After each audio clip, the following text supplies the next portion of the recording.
Alright, let's begin. Good day, awesome YouTubers. It is Lollyman16 here again for another Dragon Ball Super discussion video. And as we're more than a year into Dragon Ball Super and 2 episodes into the dub, and with the Universal Survival arc coming up, I wanted to step back and look at the fights of Dragon Ball Super so far and see what really is the top 5 best fights of Dragon Ball Super so far before the Universal Survival arc, and see what this series really has to offer. So in this video, I will be covering the best / top fights of DBS, and for those fights to be on this list, they'll have to include not only a good duration, being that a lot of Dragon Ball Super fights are very short, but also have a lot of character development, good action sequences, and great overall quality. So with that in mind, let's begin. Number 5, Vegeta vs. Kaba. This, guys, is a tough one. You may ask why I didn't include fights like Vegeta vs. Magetta or even Vegeta vs. Golden Frieza. Well, while the fight with Golden Frieza brought more to the table than the one in Resurrection F did, it really was already done. I mean, we already had it in the movie, so in Super, yeah, it's great that he got some more beating on Frieza and, you know, more Vegeta character, but I don't really like duplicates, so I didn't really choose that one.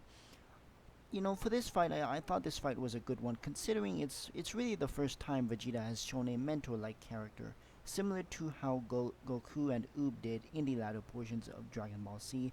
And I also like the fact that Vegeta deliberately made himself look like, well, his older self, for the sake of bringing down the best in Kaba. And of course, it's really good to see a Saiyan on Saiyan fight that's not Goku versus Vegeta, am I right? Moving on to number 4, we have Goku Black versus Trunks / Vegeta versus Goku Black. This one was another close one. Again, you could have really picked any other fight. I mean, heck, you even could have picked, you know, Goku versus Frost, but enough of that. This one is a close one. Like I said, Trunks and Black was the amazing opener to the Zamasu arc with spectacular animation, great Dragon Ball Z-esque fight sequences, especially with the exchange when they were fighting and Black pretty much kicked him into the wall. And I really like the fact that when, you know, Trunks hit him right in the chest as a Super Saiyan, he was kind of laughing like some sort of masochist. I really, you know, in terms of character, that's probably it. I mean, Goku Black was a savage from the beginning, that's for sure. And of course, we've seen techniques before, but this fight was really interesting in terms of techniques because it brought techniques that we really haven't seen in a long time, like the Masenko, and especially when it's used with Trunks. I thought that was a really good way to add in, you know, the kind of mentor-student relationship between Trunks and Gohan, at least, you know, what they had in the future. So moving on, Vegeta and Black was a great one too, with, you know, finally a really good character moment for Vegeta.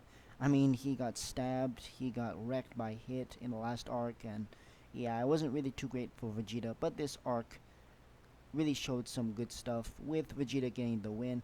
And in terms of character in that fight, I really do like the fact that Vegeta is mentioning to Goku Black how essentially he's a copy of Goku. He's not really Goku, and he can never use his Saiyan body to its fullest.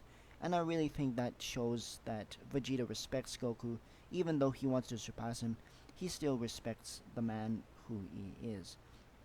So number 3, we move on to Goku and Trunks versus Black and Zamasu. Wow, this one is an epic one for sure. This fight really showed us what Naoto Shishida was capable of, and boy did it deliver.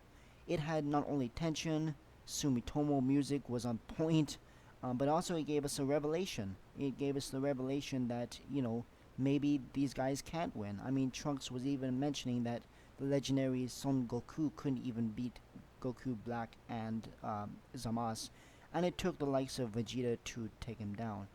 What I also really liked was the fact that it was a 2-on-2 match, which, you know, I personally have been wanting from Dragon Ball for a long time. Considering, you know, the fact that we really didn't get it in GT, I actually thought there was going to be like Goku Super Saiyan 4 and Vegeta Super Saiyan 4 versus Omega Shenron, or the two other Shenrons, that kind of fight. But we didn't really get that one in GT, and it's really good to see it here in Dragon Ball Super. Moving on to number 2, we have Goku versus Hit. Now I know what you all are thinking. Why isn't this number 1? Well, to me, again, this was a spectacular fight. Goku Hit was, for many, the pinnacle of Universe 6, and of course, it really showed us what Dragon Ball Z really stands for, and that's high-paced action with lots of screaming, lots of power-ups, and all that kind of stuff. Especially the ending of, I believe it's episode 37. Again, correct me if I'm wrong, but the scene where Goku uses the Kaioken times 10 and he fires the Kamehameha to end out that episode with a great cliffhanger, and we didn't know who was going to win. But, it turned out that Goku kind of threw the fight, but it makes sense because his Kaioken was going to run out anyway, and, it really shows a good character for Goku. Not necessarily a good character, but it shows what Goku's character is, and that is he likes to fight opponents all out. He doesn't really like to be constrained by any rules, but, they got to fight later on, so it makes up for that. Anyway, this fight not only featured Goku's great knowledge as a Budokan, or martial artist, it featured tension from Hit improving, which basically forced Goku to use any last resort that he could. But the only reason why it wasn't one, for me at least, is that the fact that the character really wasn't quite there as my number 1 pick. And let me get into that a little bit later. Because, Hit showed good characterization at the end of the fight when he started to respect Son Goku, and he's letting him essentially get up, and Hit is essentially letting Goku fight again. Even though Hit is a assassin, he still let Goku fight again, and he started to enjoy the fight, and I really do like that part about it. But of course, the only reason why it isn't number 1 is, well, let's get into it. Number 1, we have, of course, Goku versus Beerus. This fight really did it for me, guys. This was my number 1 for various reasons.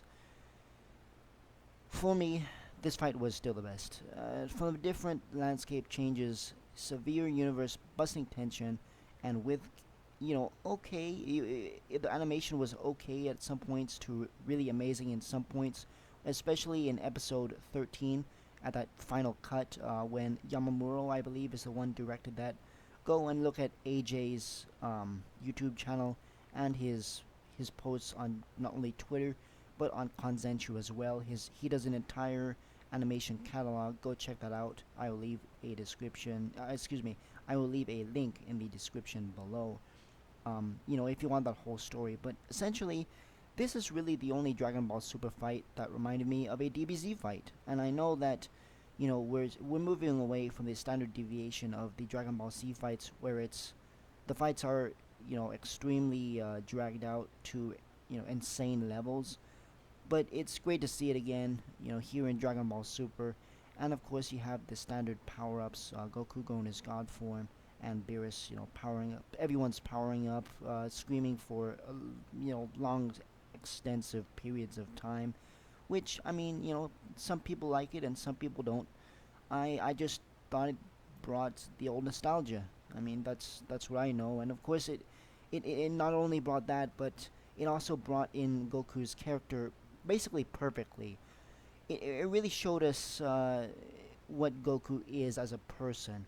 He's the kind of person who wouldn't give up no matter what, and of course we know this already, but the ending of this arc really said it for me. When Goku was in his base form, but he was able to nullify that high energy God of Destruction sphere, that was pretty freaking awesome. And of course the dialogue at the end of the fight when Goku says, even though you're a god, don't determine people's limits. Essentially that's what he said, and that was really amazing. So overall, guys, Dragon Ball Super, while not having extremely long fights, the fights were very satisfying as they were, and they were very entertaining. And I can't wait to see what they got in the Universal Survival arc. Really hyped for 17 and 18 coming in, and Kuririn and Tenshinhan, of course, and I'm really looking forward to it. And as we saw earlier in the Resurrection F arc with the Z Warriors fighting, I'm still really hyped because obviously we don't get to see them fight that often, and I hope they learn from the experiences of the mistakes of fights in the past, and I hope they really deliver on this next arc. So that's my thoughts, guys. Thanks you all for watching. I'll see you guys down the road. Stay awesome, everybody, and have a